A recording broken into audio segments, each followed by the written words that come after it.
और कैसे हैं, ठीक ठाक हैं? देखिए हम लोग घटना सार की बुक के बारे में कुछ लोगों को करंट अफेयर्स के बारे में बताया था, लेकिन फिर भी लोग बोल रहे थे कि सर उससे हो नहीं पा रहा है मेरा। तो हमने प्रयास किया कि अभी 4 लेक्चर मेरे हो चुके हैं करंट के। हमने प्रयास किया कि 3-4 बुकों को हम पढ़ के जो इम्पॉर्टेंट मुझे लगे हर टॉपिक से 15 से 20 क्वेश्चन क्या कहते हैं आपके सामने रख दें, ताकि आपको एग्जाम में समस्या ना हो। तो हमारा पहला राष्ट्रीय घटनाक्रम हुआ, अंतर्राष्ट्रीय घटनाक्रम हुआ, सूचकांक हुआ था, पुरस्कार हुआ था। अब हम फिर से अपने सीरीज़ में लौटते हैं। आज हम बात करते हैं आर्थिक घटनाक्रम की, और उसके बाद फिर दूसरी क्लास मेरी होगी इसके बाद क्या कहते हैं पर्यावरणीय घटनाक्रम की। तो उम्मीद ये करते हैं कि हमारे 10 से 12 लेक्चर्स में PCS 2020 का जो एग्ज़ाम होने जा रहा है, या RO का जो भी 13 सितंबर को एग्ज़ाम लगा हुआ है, उसमें से क्वेश्चन बाहर ना जाए। पूरा प्रयास करेंगे कि एटलीस्ट 90% क्वेश्चन आ ही जाए। तो देखते हैं आगे अपने टॉपिक की बात करते हैं, अंतर्राष्ट्रीय घटनाक्रम की।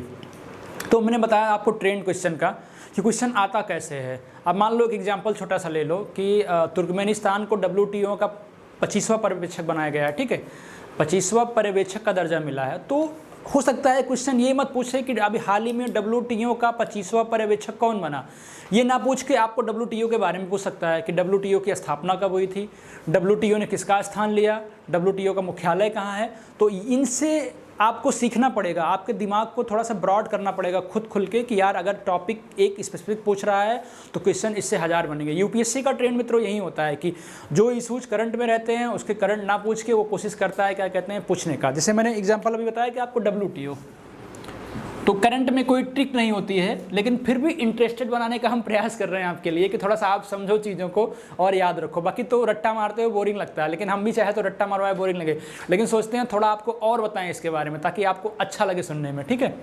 तो ये तुर्कमेनिस्तान जो है 25वां पर्यवेक्षक बना है, ठीक है, ठीक है। तो हमने क्या बताया, अब WTO के बारे में जान लो। इसकी स्थापना 1995 में हुई थी। कब? सेकेंड वर्ल्ड वार के बाद। ये किसका स्थान लिया? गैट का स्थान लिया, ठीक है। और इसका मुख्यालय कहाँ है? इसका मुख्यालय है दोस्तों स्विट्जरलैंड में, ठीक है। तो ये तरीका होता है पढ़ने का, स्विट्जरलैंड जेनेवा, ये तरीका होता है पढ़ने का कि मतलब करंट में थोड़ा दिया हुआ है, लेकिन उससे ज़्यादा कैसे डाटा को निकालें और डाटा को संग्रहित करें हम। जैसे देखो दूसरा क्वेश्चन, जैसे अभी UN ने रिपोर्ट जारी की।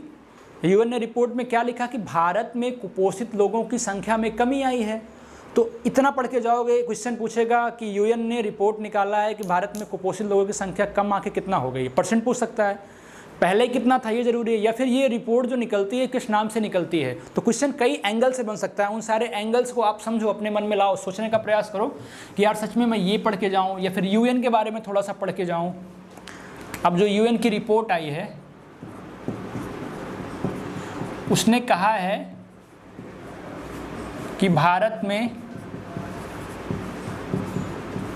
कुपोषित लोगों की संख्या में कमी आई है। 21.7% से घटकर 14% ये आंकड़ा आ गया है, ठीक है।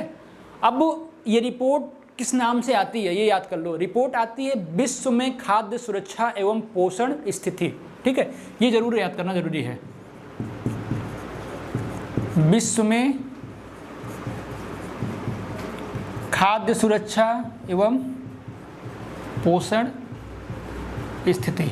एक चीज़ और है, काफ़ी अच्छा लगा मुझे कि हमने BO के लिए तैयारी तो नहीं करवाया था, समय का अभाव था, लेकिन काफ़ी मित्रों के मैसेज आए कि सर BO में आपका इन्वायरमेंट का टॉपिक काफ़ी क्या क्रिएटिव लगा। सर 3 दिन मैंने इन्वायरमेंट की क्लास आपकी देखी सरसरी निगाह से, और सर सारे के सारे क्वेश्चन हो गए। कितने मित्रों के आए कि 90% क्वेश्चन सर आपके नोट से ही आए थे यूट्यूब के क्लास से। तो कोशिश हमारी भी यही रहती है कम समय में आप अच्छा कर जाओ, और हम ये भी प्रयास करेंगे कि 90% क्वेश्चन आपको हमारे करंट से ही मिले, ठीक है।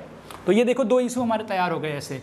तो तरीका पढ़ने का ऐसे ही होता है कि एक टॉपिक को उठाओ, 5 क्वेश्चन उससे निकालने का प्रयास करो। जैसे एक क्वेश्चन हमारे पास और है कि क्रेडिट रेटिंग के बारे में है। अभी मूडीज ने क्या कहते हैं, क्रेडिट रेटिंग को घटा दिया भारत के। क्या किया मूडीज ने घटा के? क्रेडिट रेटिंग जो मूडीज का दिया जाता है वो BAA करके होता है, BAA first, BAA second, BAA third, ठीक है। तो क्रेडिट रेटिंग किसने घटाया? मूडीज ने। ये पूछ सकता है भारत को किस में रखा गया है, तो BAA सेकेंड, ठीक है। BAA सेकेंड से घटा के भारत को किस में रखा गया? थर्ड में रख दिया गया है। और ये जो थर्ड होता है ना मित्रों, ये सबसे लो कैटेगरी का होता है, ठीक है। तो ये याद रख के जाना कि भारत किस कैटेगरी में दे सकता है, BA first, BA second, BA third या BA फोर्थ। तो इसका मतलब ये होता है कि ये इस समय भारत में जो इन्वेस्टमेंट होती है वो सबसे लो कंडीशन में है ना, इसलिए इन्वेस्टमेंट की निचली ग्रेड को ये मापता है, ठीक है।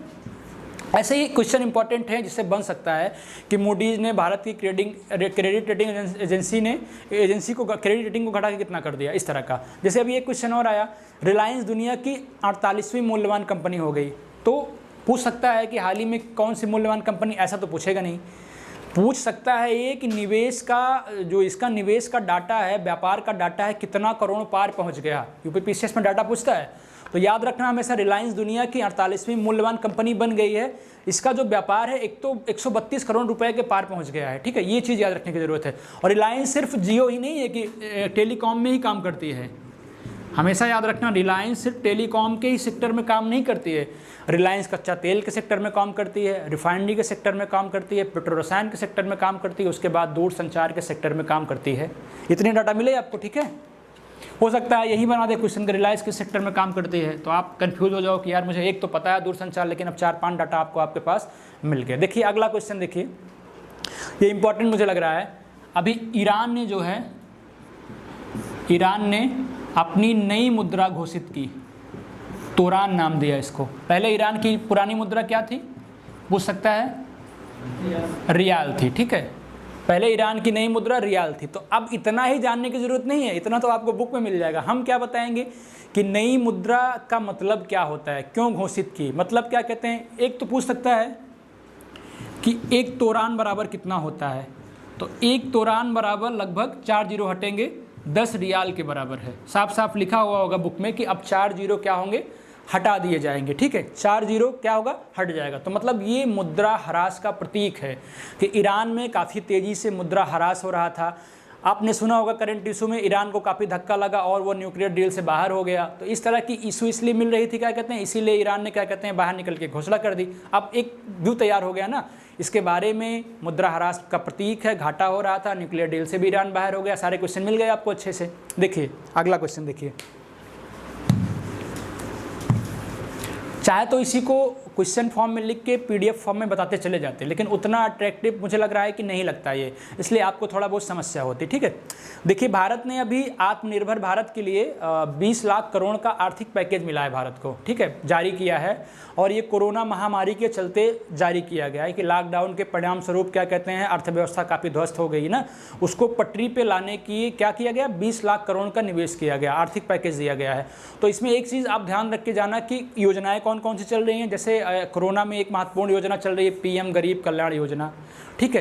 तो PM गरीब कल्याण योजना चल रही है। मनरेगा में भी पैसे को कुछ इसी पैसे से निकाल के 20 लाख करोड़ को कुछ मनरेगा में दिया गया, कुछ दिव्यांगों को दिया गया, कुछ महिलाओं को दिया गया, ठीक है। तो इस तरह की इशूज क्या कहते हैं बनी हुई है। इन योजनाओं के लिए क्या कहते हैं सरकार ने 20 लाख का आर्थिक पैकेज निकाला है, ठीक है। एक इंपॉर्टेंट घटना और है कि अभी वर्ष 2020 के लिए नारियल का समर्थन मूल्य जारी किया गया है। ये इंपॉर्टेंट क्यों होता है, देखो समझने का प्रयास करो। 2020 के लिए नारियल का समर्थन मूल्य जारी किया गया। अब क्वेश्चन ये नहीं आ सकता है कि समर्थन मूल्य नारियल का कितना जारी हुआ है।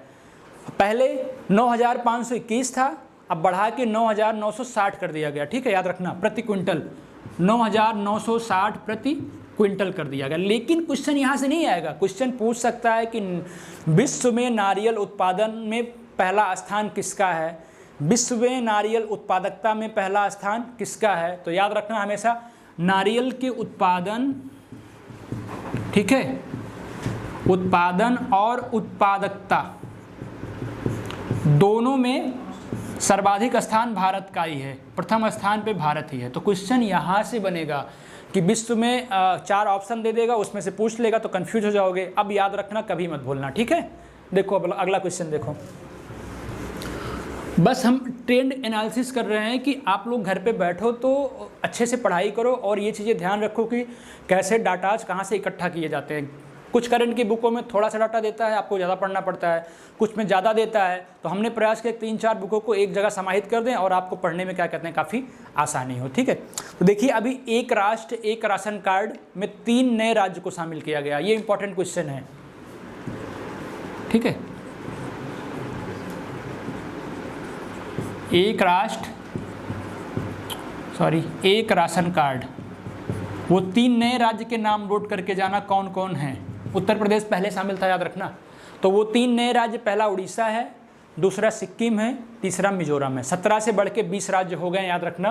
कुल राज्य 20 पूछ सकता है, पहले राज्य 17 थे, अब 3 जोड़े गए। ठीक है, नाम नोट कर लो, उड़ीसा, सिक्किम और मिजोरम। सिक्किम और मिजोरम। तो इस तरह के डाटा अपने दिमाग में क्या कहते हैं कंठस्थ कर लो कि कैसे मतलब चीज़ों को एनालाइज करके पढ़ा जाता है, कहाँ कहाँ से डाटा निकल सकते हैं। आपको एक चीज़ मिल रही है तो आप 3-4 चीज़ निकालो। जैसे कि क्वेश्चन एक बना कि गूगल ने भारत में 75,000 करोड़ निवेश करने की बात की है, तो याद कर लो गूगल का CEO कौन है, सुंदर पिचाई हैं। ठीक है, नोट कर लेना, गूगल ने भारत में 75,000 करोड़ निवेश करने की बात की है। इसको CEO का नाम पूछेगा तो कौन है, सुंदर पिचाई हो गए। लेकिन अब अगर क्वेश्चन बनेगा PCS का, अगर अपर PCS का बनेगा UPSC के पैटर्न पे, तो पूछेगा कि किस क्षेत्र में, 4 क्षेत्रों में निवेश की बात गूगल ने की है। अब UPSC और UPPCS का क्वेश्चन यहाँ से बनेगा, पहला, दूसरा, तीसरा, चौथा सेक्टर कौन सा है। ठीक है, पहला है कि भारतीयों की गूगल तक पहुँच हो, इसलिए भाषा को क्या कहते हैं मिनिमाइज किया जाएगा। ठीक है, दूसरा है कि क्या कहते हैं डिजिटल, सबको क्या कहते हैं कोऑपरेटिव डिजिटल लाभ मिल सके, कारोबारियों को भी डिजिटल लाभ मिल सके। तीसरा पॉइंट इनका है कि क्या कहते हैं प्रौद्योगिक लाभ मिल सके या कृत्रिम बुद्धिमत्ता का प्रसार हो सके। ठीक है, और चौथा है नए सेवा उत्पाद का लाभ हो सके। ठीक है, तो ये चारों इंपॉर्टेंट इशू हैं इनके। ठीक है, तो ये पढ़ने की हमें ज़रूरत है, ना कि क्या कहते हैं ये पढ़ने की ज़रूरत है कि सिर्फ 75 करोड़ का निवेश किसने किया है। ठीक है, अब देखिए आगे,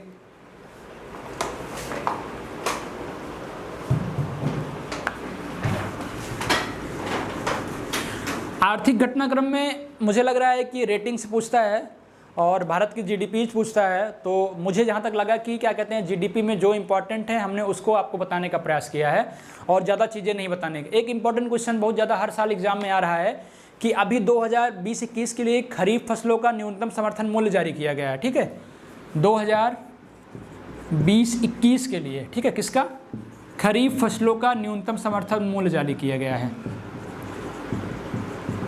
तो लोग क्या करते हैं, लोग सिर्फ धान का पढ़ के जाते हैं, धान का पढ़ के जाते हैं, नॉर्मल धान का, और क्या है धान में एक ग्रेड भी है, धान जो A ग्रेड का होता है, तो उनके तो आप रट लो। ठीक है, जैसे धान का कितना है 1808 है और A ग्रेड धान का कितना है 1888 प्रति क्विंटल है, ये याद रखना, 1888 प्रति क्विंटल है और इसका 1808 है। इसमें आप कंफ्यूज हो जाओगे, इसलिए दोनों याद रखना। लेकिन इसके अलावा मक्का का पूछ सकता है, कपास का पूछ सकता है, बाजरा का पूछ सकता है, ज्वार का पूछ सकता है। तब वहीं पेपर में मुंह लगा के देखने लगोगे ऊपर उठा के कि कैसे कहाँ से आ गया। तो जो इम्पॉर्टेंट डाटा हैं भारत के, जहाँ पे भारत का महत्व रखता है, स्थान भारत के महत्वपूर्ण है, वो डाटा आप दिमाग में कंठस्थ करके जाओ। जैसे हम कपास का बता रहे हैं आपको कितना है, देखो 3-4 नोट ही कर लो। कपास का कितना है, कपास का 5515 है, इसका MSP कितना है 5515 है। ज्वार का देख लो, ज्वार का है 2620 है, बाजरा का 2150 है। जो इंपॉर्टेंट लग रहा है बता दे रहे हैं, बाजरा का 2150 हो गया, मक्का का 1850 हो गया। ठीक है, तो इस तरह से कुछ और डाटाज को इकट्ठा करने का प्रयास किया करना। ठीक है, और देखो दूसरा इश्यू देखो,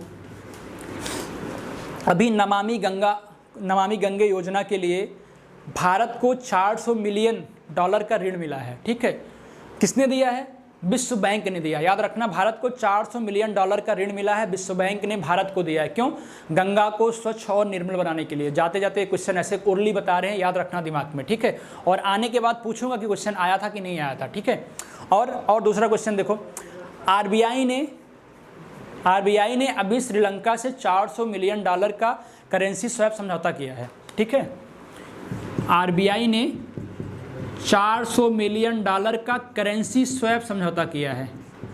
अब देखना, करेंसी स्वैप का मतलब होता क्या है? आदान प्रदान, अदला बदली की बात की है। अदला बदली क्यों करेगा? अदला बदली करने से विदेशी मुद्रा में क्या होगा? भागीदारी बढ़ेगी, वित्तीय स्थिरता सुधरेगी, ठीक है, या बढ़ेगी। उसके बाद क्या होगा? ये क्यों किया गया? कोविड-19 के बढ़ते प्रभाव को देखते हुए श्रीलंका से ऐसा क्या कहते हैं, करेंसी स्वैप करने का प्रयत्न किया गया, और ये सिर्फ नवंबर 2022 तक मान्य है, बस याद रखना। जो ये करेंसी स्वैप है नवंबर 2022 तक मान्य है, ठीक है। दूसरा इशू देख लो। क्वेश्चन कैसे पूछेगा? क्वेश्चन यही पूछ सकता है, हाल ही में किस देश ने करेंसी स्वैप का भारत ने किसके साथ करेंसी स्वैप किया? श्रीलंका के साथ किया। डाटा पूछे तो $400 मिलियन, और फिर बाकी इसके अलावा नहीं पूछेगा कि कब तक मान्य है, नहीं पूछ सकता है। ये यूपीएससी या पीपीसीएस में हाई लेवल पे जाएगा तब पूछेगा, ठीक है। और देखो थोड़ा सा PPP के बारे में जान लो। क्रय शक्ति क्षमता, इससे क्वेश्चन आने की संभावना ज़्यादा है, ठीक है। तो इन्होंने भारत की जीडीपी को निर्धारित किया, बताया, ठीक है, कि भारत की जीडीपी को बताया कि भारत की जीडीपी कितना है इस समय। कितना बताया है? 6.7%। 6.7%। पहले पे अमेरिका को रखा और दूसरे पे चाइना को रखा। पहले पे चाइना को रखा इन्होंने, ठीक है, और दूसरे पे अमेरिका को रखा है, ठीक है। तो मतलब क्या निकला इसका? जारी कौन करता है? पूछ सकता है। जारी करता है सांख्यिकी एवं कार्य मंत्रालय। पूछ सकता है कि क्रय शक्ति क्षमता के आधार पे जीडीपी रैंकिंग जो है भारत की है कौन करता है, कौन सा मंत्रालय करता है? तो याद रखना, सांख्यिकी एवं कार्य मंत्रालय करता है, ठीक है। तो अभी PPP के आधार पर भारत का अर्थव्यवस्था में कौन सा स्थान हुआ? समझ में आ गया? अगर पहले पे चाइना है, दूसरे पे USA है, तीसरे पे क्या हुआ? भारत हो गया। तो ये क्वेश्चन मिला, एक डाटा से 4-5 मिला ना आराम से आपको। 4 से 5 मैंने बताने का प्रयास किया ताकि कोई दिक्कत आपको ना हो, ठीक है। अब देखो एक क्वेश्चन और इम्पॉर्टेंट है। विदेश से जो धन भेजे जाते हैं भारत में, भेजे जाते हैं ना, विदेश से जो माइग्रेशन होते हैं, लोग जाते हैं बाहर रहते हैं, जो धन भारत में भेजते हैं, उसमें भारत अभी शीर्ष स्थान पे है। ये रिपोर्ट कौन जारी करता है? Migration and development brief report आती है करके, ठीक है। Migration and development brief report करके आती है। तो अभी $83.1 अरब संप्रेषित हुआ है भारत में, याद रखना। टॉप पे है $83.1 भारत में संप्रेषित हुआ है, ठीक है। फिर पहले स्थान पे भारत है, दूसरे पे 65 पॉइंट समथिंग करके चाइना है, ठीक है। तो ये चीज़ याद रखना, एग्जाम देने जा रहे हो ये तो कतई मत भूलना। और फिर और क्वेश्चन मेरे दिमाग में चल रहे हैं, जैसे कि अभी भारतीय रेल ने क्या किया पता है? डबल स्टैक कंटेंट ट्रेन चलाने की बात की है, ठीक है। तो इसका मतलब क्या? दुनिया के जो ये पूरे दुनिया के देश हैं उसमें भारत ने पहले अपनी टेक्नोलॉजी लॉन्च की है कि डबल स्टैक कंटेनर ट्रेन चलाने वाला पहला रेलवे बना। तो ऐसा मुझे लगने लगा पूछेगा ज़्यादा इन सब चीज़ों को, क्योंकि थोड़ा उलूल जुलूल क्वेश्चन पूछता है तो जीएस में पूछता है, करंट में पूछने का प्रयास वो नहीं करता है। तो इस तरह हमारा ये 15-20 इशू हो गया आर्थिक घटनाक्रम का। इसके बाद हम क्या कहते हैं, अभी जो टॉपिक्स बचे हुए हैं पर्यावरणीय घटनाक्रम का लेके आएंगे, उसके बाद फिर खेल के संबंधित है, या फिर जो भी इशूज बचे होंगे। अभी उत्तर प्रदेश विशेष चलेगा, हमारा बजट चलेगा, तो आपके सारे टॉपिक जाके कवर हो जाएंगे। तब आप एग्जाम देने जाना कॉन्फिडेंस के साथ, फिर देखना सर ने क्या कहा था, क्वेश्चन आया कि नहीं आया, ठीक है। Thank you.